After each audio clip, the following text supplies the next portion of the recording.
नमस्कार दोस्तों, electro viral podcast में आपका स्वागत है। नमस्कार। कभी सोचा है हमारे आसपास इतनी सारी मशीनें हैं, फैक्ट्री में, घर में, पानी का पंप, एसी, ये सब चलती कैसे है?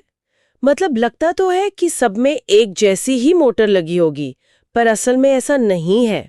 हर मशीन की जरूरत वो अलग होती है, तो मोटर भी अलग ही होगी, है ना? तो आज हम इसी पर बात करने वाले हैं, इंडक्शन मोटर्स पर। हमारे पास इलेक्ट्रो वायरल पॉडकास्ट EP 60 से कुछ जानकारी है जो ये सब चीज़ें काफ़ी आसान कर देती है। तो इसी के बेस पर हम इंडक्शन मोटर्स के जो अलग अलग टाइप है और वो असल में कहाँ इस्तेमाल होते हैं उसको समझेंगे आसान भाषा में। कोशिश यही रहेगी कि इसके जो दो मेन टाइप है वो क्या है, उनकी क्या खासियतें हैं, कहाँ काम आते हैं, सब एकदम क्लियर हो जाए। तो शुरू करें? बिल्कुल। हाँ, बिल्कुल। इंडक्शन मोटर्स तो मतलब हैं ही बहुत ज़रूरी, हर जगह दिख जाती हैं। और जैसा आपने कहा और जैसा स्रोत भी बताता है, इन्हीं हम मोटे तौर पे दो हिस्सों में बांट सकते हैं। पहला और जो सबसे आम है वो है स्क्विरल केज इंडक्शन मोटर, गिलहरी पिंजरा मोटर। और दूसरा है स्लिप रिंग इंडक्शन मोटर, कभी कभी इसे वाउंड रोटर मोटर भी कह देते हैं। नाम अलग हैं और हाँ, बनावट और काम करने का तरीका भी काफ़ी अलग है। इसी से तय होता है कि कौन सी मोटर कहाँ लगेगी। स्क्विरल केजी, ये नाम तो बड़ा मजेदार है। क्या सच में इसका रोटर वो गिलहरी के पिंजरे जैसा दिखता है? हाँ, काफी हद तक। अगर आप उसका रोटर देखें ना, बिना केसिंग के, तो उसमें धातु की मोटी छड़ें होती हैं, बार्स, और वो दोनों तरफ से गोल रिंग से जुड़ी होती हैं। तो पूरी बनावट वो एक घूमने वाले पिंजरे जैसी ही लगती है, इसीलिए नाम पड़ा। और इसका डिजाइन बहुत ही सिंपल और मजबूत होता है। कोई वाइंडिंग नहीं रोटर पे, कोई ब्रश नहीं, कोई स्लिप रिंग नहीं, बस ठोस मेटल का ढांचा। अच्छा, तो ये जो सादगी है यही इसकी सबसे बड़ी ताकत हुई। मतलब सस्ता होगा, टिकाऊ होगा और शायद मेंटेनेंस भी ज्यादा नहीं चाहिए होगा। बिल्कुल सही पकड़ा आपने, यही बात है। इसकी बनावट सिंपल होने के कई फायदे हैं। एक तो हाँ, बनाने में ये सस्ते पड़ते हैं। दूसरा, क्योंकि इसमें घिसने वाले पार्ट्स जैसे ब्रश या स्लिप रिंग होते ही नहीं, तो ये बहुत ड्यूरेबल होते हैं। और मेंटेनेंस लगभग न के बराबर, बस बियरिंग्स का थोड़ा ध्यान रखना पड़ता है। और तीसरा, अपनी ऑपरेटिंग रेंज में ये काफ़ी एफिशिएंट भी होते हैं। इन्हीं सब वजहों से ये दुनिया में सबसे ज़्यादा इस्तेमाल होने वाली इलेक्ट्रिक मोटर है। अच्छा, तो हमारे आसपास कहाँ मिलेंगी ये? वो स्रोत में पंखे, पंप, एसी कंप्रेसर का जिक्र था। हाँ, वो बिल्कुल क्लासिक उदाहरण है। हमारे घरों के पंखे, पानी वाले छोटे पंप, फ्रिज और एसी के कंप्रेसर, वॉशिंग मशीन, छोटे ग्राइंडर, ब्लोअर, यहाँ तक कि कई छोटी इंडस्ट्रियल मशीनें भी जैसे ड्रिल प्रेस या लेथ मशीन, उनमें भी आपको अक्सर स्क्विरल केज मोटर ही मिलेगी। मतलब बेसिकली जहाँ एक लगभग कांस्टेंट स्पीड चाहिए और सामान्य स्टार्टिंग टॉर्क से काम चल जाए। और हाँ, कीमत और भरोसा जरूरी हो, वहाँ ये पहली पसंद है। आपने कहा सामान्य स्टार्टिंग टॉर्क, इसका मतलब ये हुआ कि ये शुरू होते टाइम बहुत ज्यादा ताकत नहीं लगा पाती। सही। स्क्विरल केज मोटर का जो स्टार्टिंग टॉर्क होता है वो उसके फुल लोड टॉर्क का करीब करीब 1.5 से 2 गुना होता है, जो ज्यादातर हल्के या मीडियम लोड वाले कामों के लिए काफी है। लेकिन सोचिए, एक कन्वेयर बेल्ट है जिस पर पहले से ही बहुत सारा सामान लदा है, या एक बड़ी क्रेन है जिसे भारी वजन उठाना है, या एक पत्थर तोड़ने वाली मशीन है जिसे बड़े पत्थर से शुरू करना है। इन मशीनों को हिलने के लिए ही शुरू में बहुत जोर चाहिए होता है, मतलब हाई स्टार्टिंग टॉर्क। बस यहीं पर स्क्विरल केज मोटर की लिमिट आ जाती है। अच्छा, तो जब शुरू में ज्यादा धक्का चाहिए तब स्क्विरल केज काम नहीं आती। तो यहीं पर वो दूसरी वाली मोटर आती है, स्लिप रिंग वाली। बिल्कुल, स्लिप रिंग या वाउंड रोटर मोटर, वो खास तौर पर ऐसी ही हाई स्टार्टिंग टॉर्क वाली जरूरतों के लिए बनी है।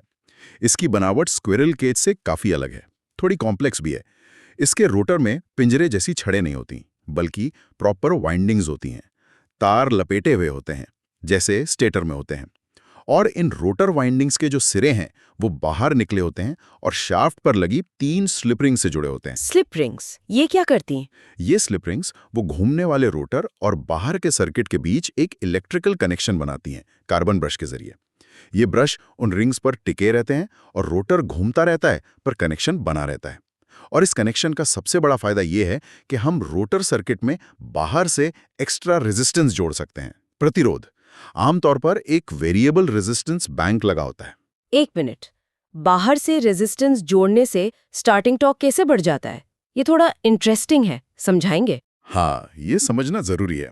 देखिए, इंडक्शन मोटर में जो टॉर्क बनता है वो रोटर करंट और रोटर सर्किट के पावर फैक्टर पर निर्भर करता है। शुरुआत में जब रोटर रुका होता है तो रोटर में जो फ्रीक्वेंसी इंड्यूस होती है वो सप्लाई फ्रीक्वेंसी के बराबर होती है, बहुत ज्यादा। इससे रोटर का इंडक्टिव रिएक्टेंस काफी हाई होता है और रेजिस्टेंस कम। नतीजा, रोटर करंट तो ज्यादा होता है पर उसका पावर फैक्टर बहुत खराब होता है, मतलब लैगिंग। इससे स्टार्टिंग टॉर्क लिमिटेड रह जाता है। अब जब हम स्लिप रिंग्स के जरिए बाहर से रेजिस्टेंस जोड़ते हैं तो रोटर सर्किट का टोटल रेजिस्टेंस बढ़ जाता है। इससे दो चीजें होती हैं। एक तो स्टार्टिंग करंट थोड़ा कम हो जाता है, जो कि सप्लाई सिस्टम के लिए अच्छा है। और दूसरा, और सबसे जरूरी, रोटर सर्किट का पावर फैक्टर सुधर जाता है, लैगिंग कम हो जाती है। और बेहतर पावर फैक्टर का मतलब है कि रोटर करंट का ज्यादा हिस्सा टॉर्क बनाने में यूज होता है। नतीजा, स्टार्टिंग टॉर्क काफी बढ़ जाता है, कभी-कभी फुल लोड टॉर्क का 2.5 गुना या उससे भी ज्यादा। अरे वाह! तो बस थोड़ा सा रेजिस्टेंस डाला और मोटर की शुरुआती ताकत इतनी बढ़ गई। ये तो कमाल की इंजीनियरिंग है। लेकिन इसका मतलब ये भी हुआ ना कि ये मोटरें स्क्विरल केज वाली से ज़्यादा कॉम्प्लिकेटेड होंगी, महंगी भी, और शायद मेंटेनेंस भी ज़्यादा मांगती होंगी। वो स्लिप रिंग्स और ब्रश तो घिसते होंगे ना? बिल्कुल सही कहा आपने, यही ट्रेड ऑफ है। Slip ring motors squirrel cage के मुकाबले ज्यादा जटिल होती हैं, बनाने में महंगी भी होती हैं। और हाँ, उन्हें रेगुलर मेंटेनेंस चाहिए होता है, क्योंकि वो स्लिप रिंग्स और कार्बन ब्रश वो समय के साथ घिसते हैं, उन्हें बदलना पड़ता है। ये स्क्विरल केज वाली फिक एंड फॉरगेट यानी लगाओ और भूल जाओ वाली बात से एकदम उल्टा है।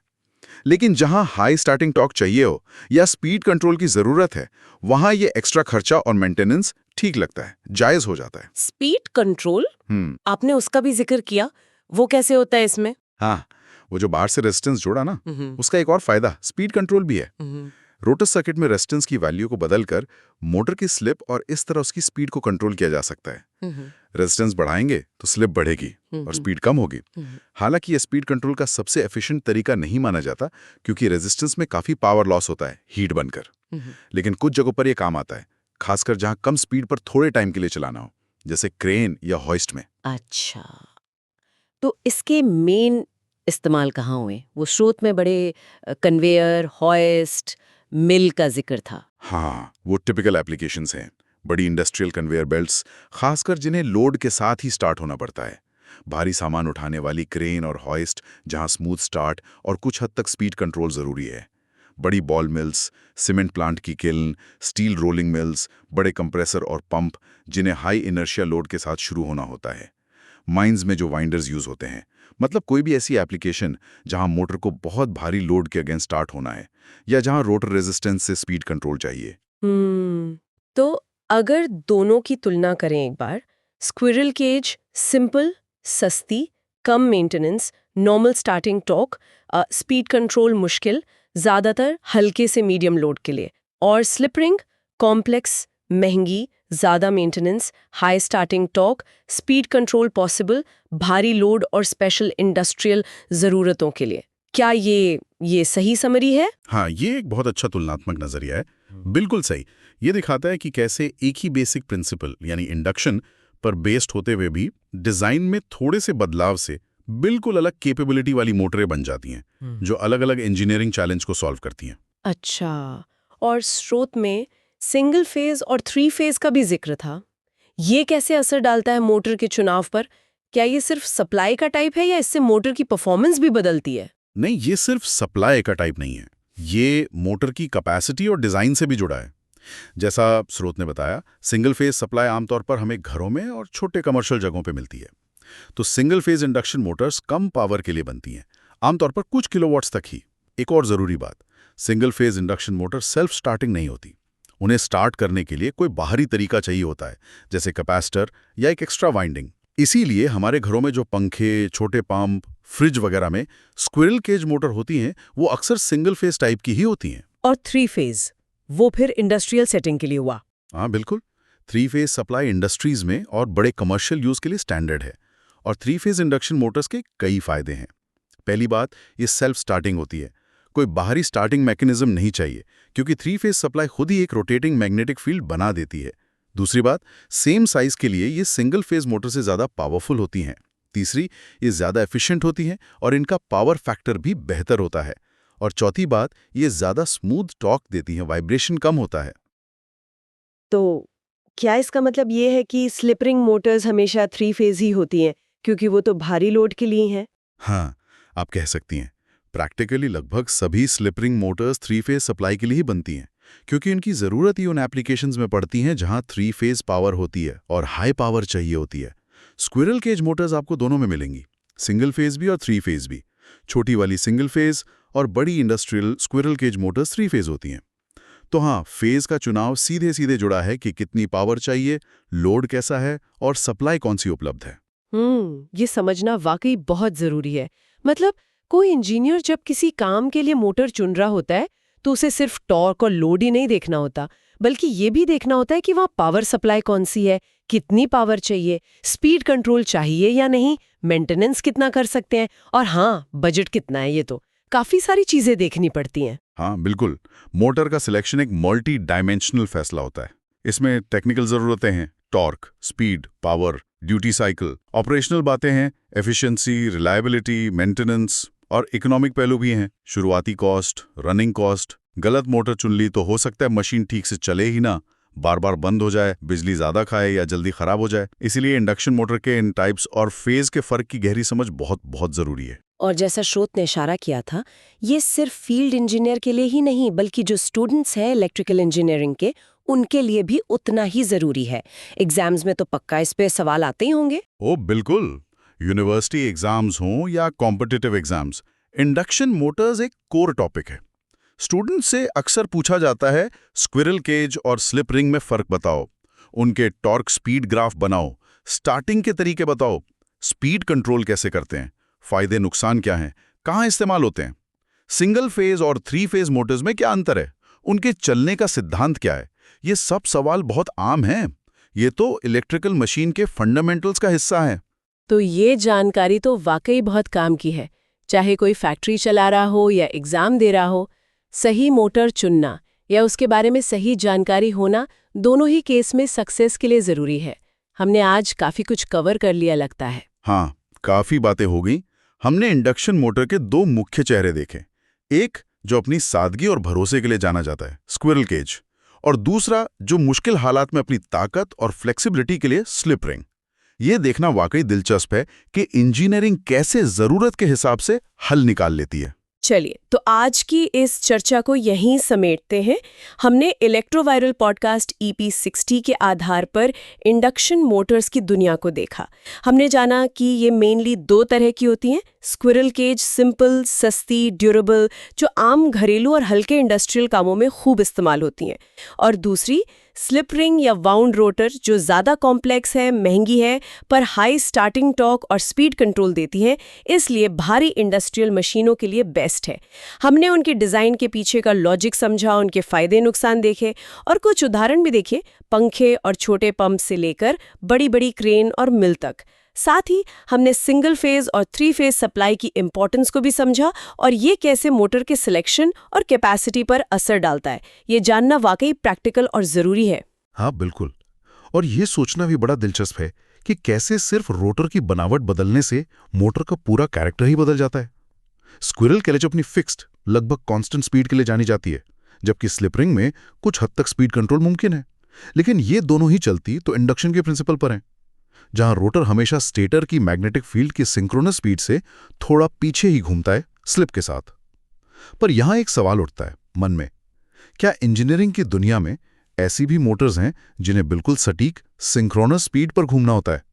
मतलब जहां रोटर की स्पीड स्टेटर फील्ड की स्पीड के साथ एकदम कदम से कदम मिलाकर चले, बिना किसी स्लिप के। उन एप्लीकेशंस का क्या, जहां इस तरह की परफेक्ट सिंक्रोनाइजेशन या एकदम स्टेबल स्पीड ही पहली जरूरत हो?